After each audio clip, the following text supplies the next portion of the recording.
Station. Nobyembre, araw ng katatakutan, kababalaghan, mga pangyayaring tatatak sa isip mo, mga bagay na hindi mo maipaliwanag, mga tawag, kaluskos na hindi mo alam kung saan nanggagaling.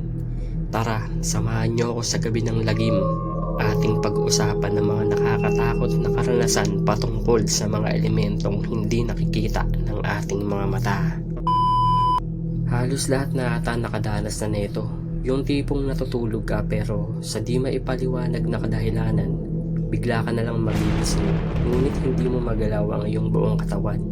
Nakikita mo ang paligid ngunit hindi ka makasalita. Sa madaling salita, ang tawag dito, sleep paralysis, na para bang may nakadagan sa'yo, batibat, kaya hindi ka makagalaw. May nakikita kang itim na imahe, ngunit di mo mawari ang totoo nitong anyo.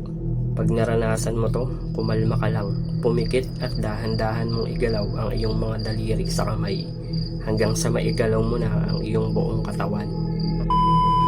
Una at huli ko tong naranasan nung nakatira pa kami sa aming lumang bahay sa QC.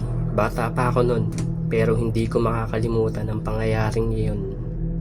Alas 12 ng hapon, maulan at malamig. Lagi akong pinapatulog ni mama pag bandang hapon na. Ganun naman talaga dati. Pero hindi ako makatulog kaya lumapa na lang ako at hinarang ko ang aking kamay sa may bandang bibig ko habang may nakapatong na unan sa aking ulo. Makalipas ng ilang sandali, may naglakad sa harapan ko. Maputi ang paa nito at nakadaster na puti. Ngunit hindi naman maputi si mama at dalawa lang kami sa bahay nun. At nasa trabaho si papa at nasa school naman si ate.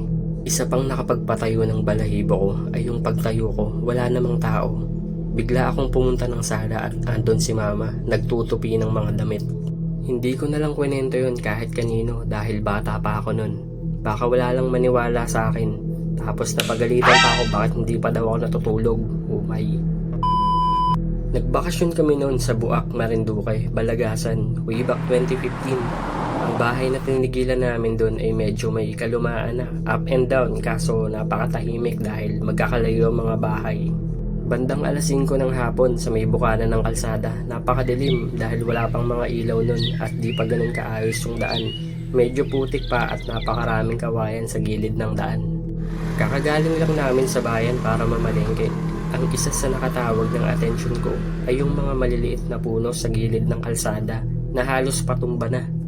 Sabi ng matandang tricycle driver kaya daw ganun yun ay dahil dyan namamayagi ang mga aswang sa kanilang baryo kapag gabi na. At hindi lang yun, may 3 itim na pusa sa bandang ibaba ng puno na nakatitig lang sa amin. Sabay bumusina ang driver at tumuloy lang sa pagmamaneho.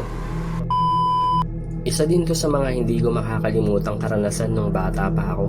May isang malaking puno sa barangay namin dati na hanggang ngayon ay nakatayo pa din doon. Isang gabi, nakatambay kaming magkakaibigan sa court. Kakatapos lang namin maglaro. Nang maya-maya, sa hindi maipaliwanag na kadahilanan, napatingin ako sa puno. Tapos may napansin akong usok na nanggagaling sa dahon ng puno. Maliit na usok na pabilog. Napaisip ako bigla, saan nanggagaling tong usok? Wala namang nagsisiga at isa pa, gabi na. Doon ko naalala yung kwento ng matatanda sa lugar namin na may nakatira daw sa puno na yun. Kaya hanggang ngayon, hindi pa rin yun pinuputol bilang respeto sa kung anumang nilalang ang nakatira doon. Hindi ko na lang din kwento yun sa mga kaibigan ko ng gabing yun at baka magkatakutan pa. Pero hindi ko makakalimutan ang gabi na yun.